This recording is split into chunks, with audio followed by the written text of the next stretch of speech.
ভাইয়া ও ভাই, তুমি এরকম ভেঙে পড়লে আমি কার কাছে যাবো? আরে না রে পাগল, আমি কোথায় ভেঙে পড়েছি? আরে তুই মন খারাপ করিস না, বাবা মাকে চিরজীবন বেঁচে থাকে নাকি সবার?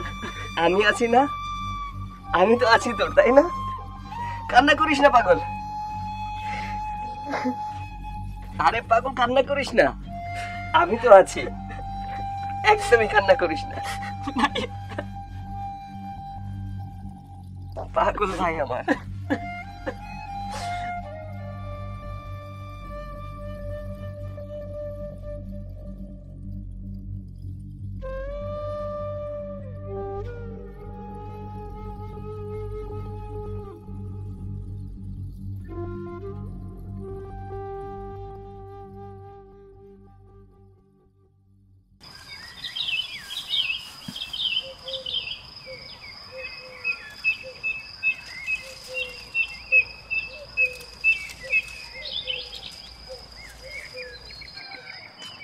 ভাইয়া ও ভাইয়া, ভাইয়া কি রে ভাই, কি হলো? ভাই আজকে আমার কলেজের বেতন ও পরীক্ষার ফির জন্য 5,000 টাকা লাগবে।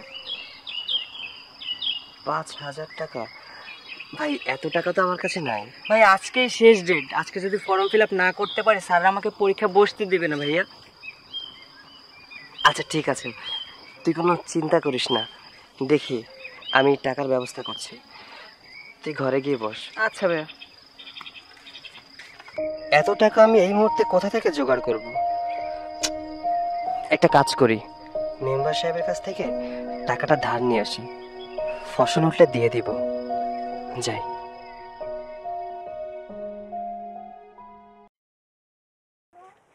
তানভীর, তানভীর। হ্যাঁ ভাইয়া। বলো। এই নে ভাই, পরীক্ষার ফিস দিয়ে দিস।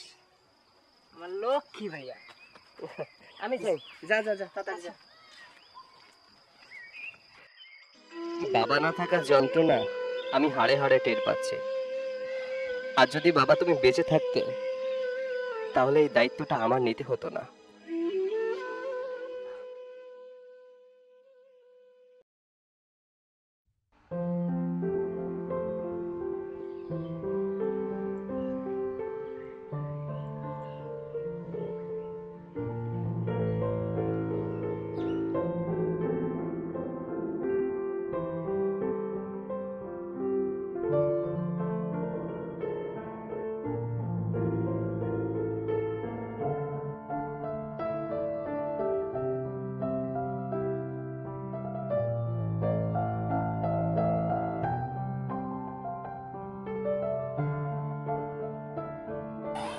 এত লেট করে আসলে কেন? এখানে দাঁড়িয়ে কথা বলবে? চলো গিয়ে বসি। আচ্ছা চলো।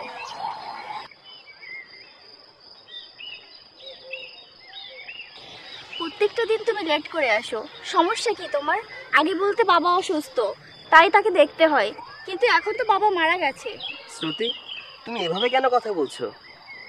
তুমি তো জানোই আমার একটা ছোট ভাই আছে, ওর পড়াশোনা সহ সমস্ত খরচ এখন আমার ঘাড়ে। আমি কাজ থেকে ফিরেই তো তোমার সাথে দেখা করতে আসছি। তোমার ছোট ভাই তোমার আপন, আমি কি তোমার আপন নই? তোমার ছোট ভাইয়ের উপর তোমার দায়িত্ব কর্তব্য আছে, আমার প্রতি কি কোনো দায়িত্ব কর্তব্য নেই? আমি যে প্রতিটা দিন তোমার জন্য ওয়েট করি, আমাকে কি তোমার মানুষ মনে হয় না? শ্রুতি, তুমি এভাবে কেন কথা বলছো? আমি তো তোমাকে ভালোবাসি, এমন তো না আমি যে তোমাকে ভালোবাসি না। একা মানুষ, কত দিকে যাবো বলো? এদিকে কাজ, ভাইয়ের পড়াশোনা, আবার তোমার সাথে দেখা করতে আসা, সব দিক তো আমার মেনটেন করে আসতে হবে, তাই না? আচ্ছা ঠিক আছে, বুঝতে পেরেছি, আমাকে আর কখনো লেট করাবে না তো? আচ্ছা ঠিক আছে, আর কখনোই তোমাকে ওয়েট করাবো না। আচ্ছা এবার চলো। চলো।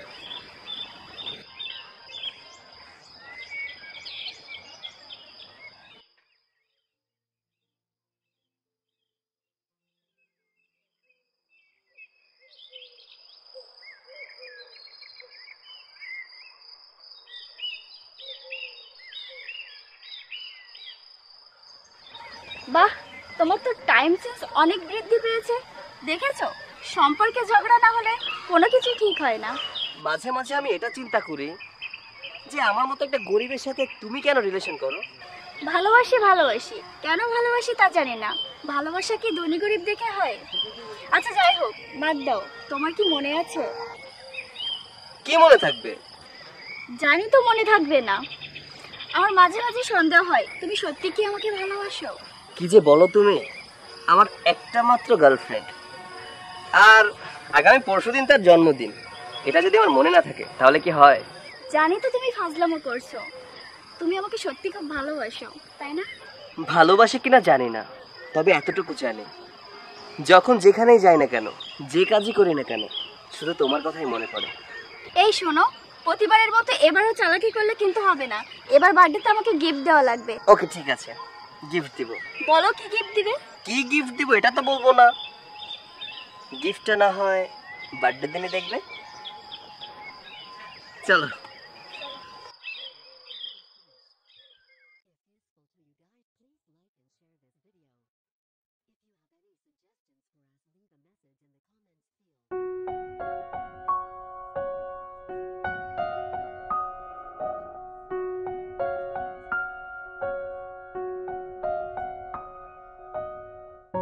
তানভীর প্রথম দেখাতেই শ্রুতির প্রেমে পড়ে যায় এবং শ্রুতিরও সেটা বুঝতে আর বাকি থাকে না। শ্রুতিও পাশে থাকা বাইককে দেখে মনে করলো তানভীর নিশ্চয়ই কোনো বড় লোকের ছেলে, এবং শ্রুতিরও এটা বুঝতে সময় লাগলো না যে তানভীর তার রূপের জালে ধরা দিয়েছে। আর শ্রুতিও তানভীরের এই ভালো লাগার সুযোগটা কাজে লাগিয়ে শুরু করলো নতুন একটি প্রেমের গল্প।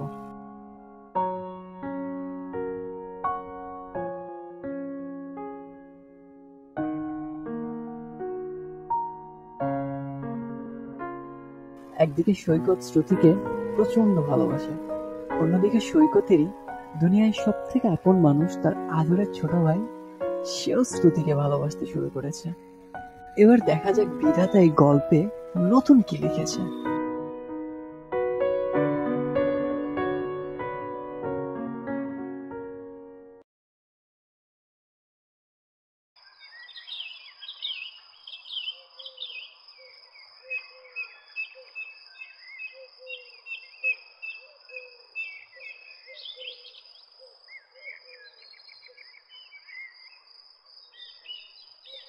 Happy birthday.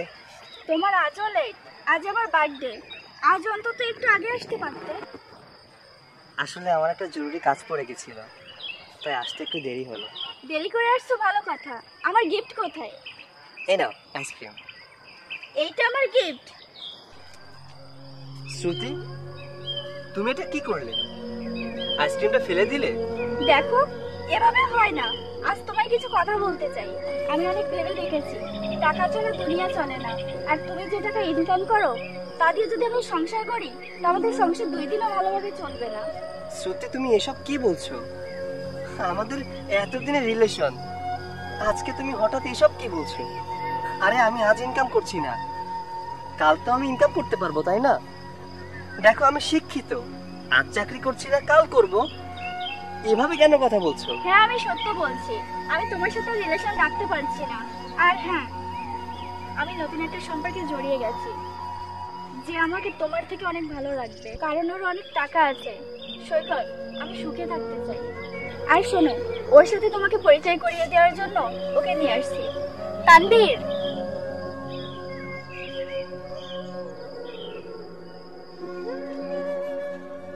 তুই? ভাইয়া, তুমি এখানে কি করো? তানভীর, এর মতো ছোট লোককে ভাইয়া বলছো কেন? তুমি কাকে কি বলছো? সে আমার বড় ভাই, আমার মায়ের পেটের রক্তের বড় ভাই। মানে তোমার ভাই? হ্যাঁ, আমার বড় ভাই। ভাইয়া, আমাকে মাফ করে দাও ভাইয়া, আমি বুঝতে পারি না সে তোমার গার্লফ্রেন্ড। আমার নিজের ভিতরে কেমন যেন লজ্জা হচ্ছে। ভাইয়া, তোমরা থাক, আমি চলে যাই। তানভীর, তাহলে আমাকে দেখানো বাড়ি গাড়ি বিষয় সম্পত্তি এগুলো কার ছিল? ওগুলো আমার ছিল না, আমার বন্ধুর ছিল। ভাই, আমার ভুল হয়ে গেছে, আমাকে মাফ করে দাও। তোমরা থাক, আমি চলে যাচ্ছি। বাহ শ্রুতি, বাহ! তুমি আমাকে রেখে আমার ছোট ভাইকে বড়লোক ভেবে নিজের জালে ফাঁসিয়ে নিলে। আসলে কি জানো, তোমাদের মতো কিছু সংখ্যক মেয়েরা ভালোবাসা বোঝে না, তারা শুধু বোঝে ধন দৌলত, টাকা পয়সা, অর্থ প্রাচুর্য।